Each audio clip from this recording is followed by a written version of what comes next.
வணக்கம். நான் உங்கள் உமா பேசுகிறேன். மார்கழி மாதம் மயில் கோலம் போட்டாச்சு. தாமரையில் அமர்ந்து 2 மயில்களும் பேசிக்கொண்டிருக்கிறது.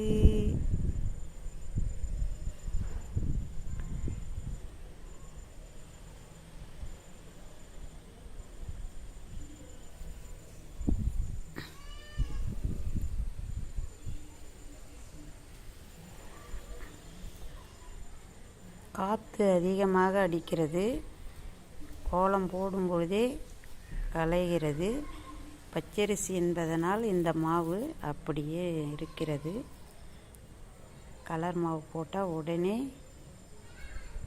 பறந்து விடுகிறது.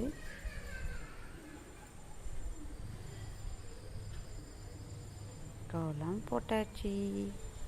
மீண்டும் நாளை சந்திப்போம்.